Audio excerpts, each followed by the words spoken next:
you at a loss for what you really should have packed in your carry-on bag on an airplane? Well, today I'm going to tell you what I think are the 5 essential items that you need to have in your carry-on bag for a long flight.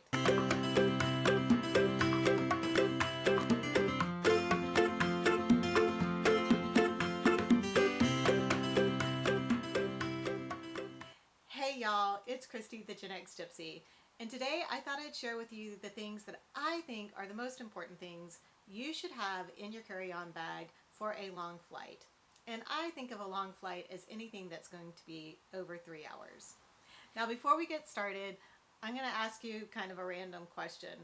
I know that these middle parts are really popular right now, but I'm trying it out and I've had it on a few of my other videos and I'm just not sure how I feel about it. What do you guys think?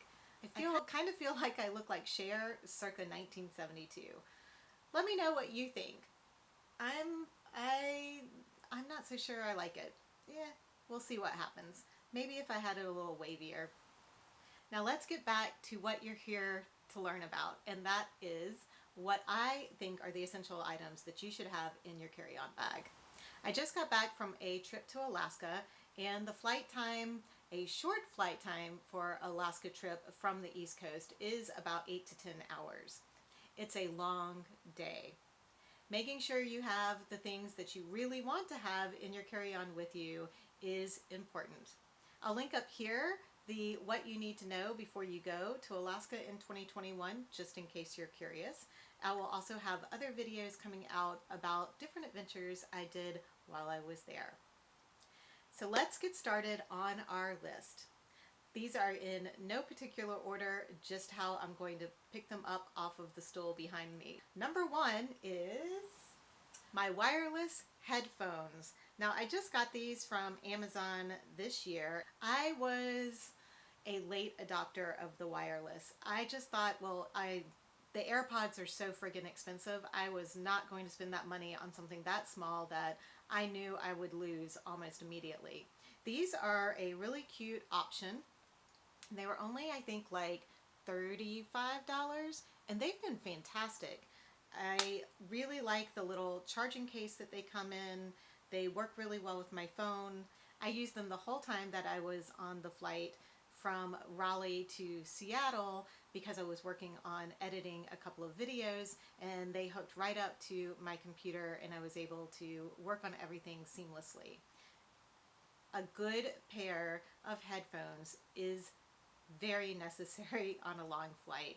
Not just to be able to listen to what you want to listen to, whether that's podcasts or digital books, but also to help drown out the children screaming or the airplane noise or whatever else might be happening around you. So number 1, wireless headphones. Number 2 is a portable charger.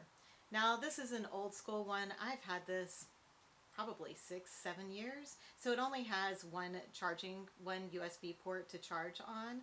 I would encourage you to look around at the options that are available now. I know there are a ton out there that will come with multiple, so if you have more than just your phone that you need to charge up, this I think will charge 2 or 3 times. I'm holding on to it. It's not very big. It doesn't take up a lot of space, and I don't find that there's any reason I need to buy another one. The only time that you might really need a bigger one or one that has multiple ports is if you end up getting delayed somewhere and you have to stay overnight, or a really, really long layover. Although most airports now have charging stations, so that shouldn't be an issue. It is nice to keep this out and accessible when you're in the plane. So if you get to that point and you've been watching a movie on your phone and about 2.5-3 hours in, it's starting to die, then you have this readily available so that you can charge up your phone. Portable charger, number 2. Number 3. A lightweight travel blanket. I've talked about this before on one of my older videos.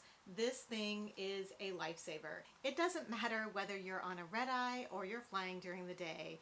Airplanes are no longer giving out blankets, and given all of the COVID issues, I doubt they ever will again. Having your own lightweight blanket that you can use if you get cold, if you just need to have that extra little layer over you to feel kind of cozy and comfortable. Whatever the situation is, it is really nice and handy to have one of these along. This one is more like a sleeping bag in that it's kind of a cocoon that you slide into. So it's nice, it gives you coverage all the way around. It doesn't take up much space in your carry-on. And I just really, really love having this with me. I never travel anywhere without this. I've had a couple of long delays where it was really nice to have this to be able to curl up in the airport and go to sleep because kind of sleep because I had a blanket with me. Number 4. Now, talking about sleeping, headrest in airplanes are just not ergonomic, are they? This is the best that I have found so far. It's pretty reasonable. I think it's only $30. I know there's some other headrests out there that are pretty expensive that are maybe a little bit better, but I'm not quite ready to spend over $100 on a headrest yet, especially because it's something that I could leave behind by accident. This is called the Turtle. I don't know if you can see that there. I got this about a year and a half ago. It's pretty nifty. You can see how thin it is, so it doesn't take up a lot of space. And in fact, this last time, I just wrapped this part right here around the shoulder of my bag and carried it on the outside of my bag so I didn't have to take up room inside my bag. But it works really easily. In fact, I think it's in my Amazon travel haul video that I did, and I will link that up there if you haven't seen that yet. It's a little older, so some of the items might not be available, but at least it'll give you an idea of the link for this. I also think that I have my blanket linked in that video as well. So the way this works is you take this part and you put it behind your head. You slide that up between your shoulder and your neck, and you wrap this around and you adjust that as tight as you want, and then you just lay your head against it. I slept for like 3 hours on one flight and another like 3.5 or 4 hours on the second flight on my way back from Alaska. It was a red eye, well, kind of a red eye. I left Alaska at midnight Alaska time and had to travel basically kind of a red eye, although by the time I got to Seattle it was like 5 o'clock in the morning. But I used this and I slept for 3 hours on the plane from Alaska to Seattle, and then the flight from Seattle to Raleigh, I slept probably another 3 hours. And this was pretty comfortable, and I had to have a mask on, and it didn't get too hot, which is nice. I was able to sleep pretty well. So I would highly recommend this. It's definitely something that I don't travel without anymore, just so that I have that option. I don't always sleep on a plane, and especially if I'm flying during the daytime, that's not something I'm usually going to do. But for those times that you do end up on a red eye, it's nice to have along. I've noticed that a lot of airlines are changing flights because they're trying to catch up with the volume of travelers that have inundated them recently. So you may find that even if you've booked a trip a while out, your flights may be getting moved around and changed. I would always carry a headrest with me just in case your flight gets changed to something where you might want to sleep on the plane. Better to be prepared, and it doesn't take up that much space. Number 5, my Kindle. Now this is a case that I bought for my Kindle from Amazon. God, it's been years ago. Look at how well worn this is. It's all like rubbing off. I probably should buy a new one. But it works really well. It's also an older Kindle, but it works. I'm not going to buy a new one. It does what I need it to do. I download my books and I read my books on this. That is all I do with my Kindle. I know there's a lot of controversy about people who prefer to read paper books instead of digital books, and that's great. I don't want to have to carry all the weight of a book or 2 or 3 with me.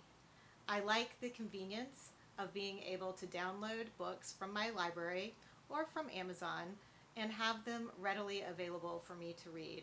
I typically will download 4 to 6 books to take with me when I travel, just in case, again, I get stuck somewhere for a really long time and I need to have that entertainment.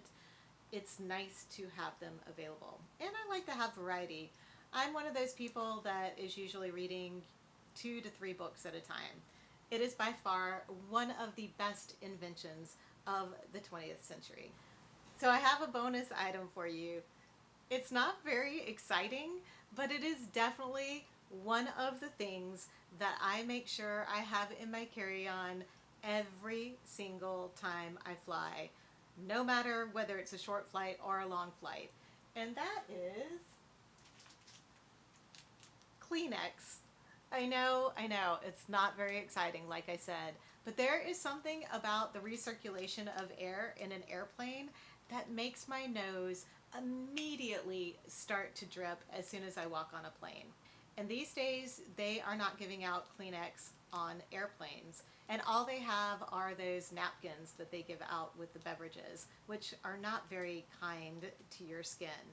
So make sure you have Kleenex with you. They're also nice to have in case you accidentally spill something on your tray and it takes a while for the flight attendant to get to you, or you need to clean your glasses, or for, just numerous other reasons. Kleenex are great. So that is your bonus item, Kleenex. What do you pack in your carry-on that you can't live without on a flight? I'd love to hear in the comments below. I hope you guys have found this helpful, and I look forward to seeing you in the next video.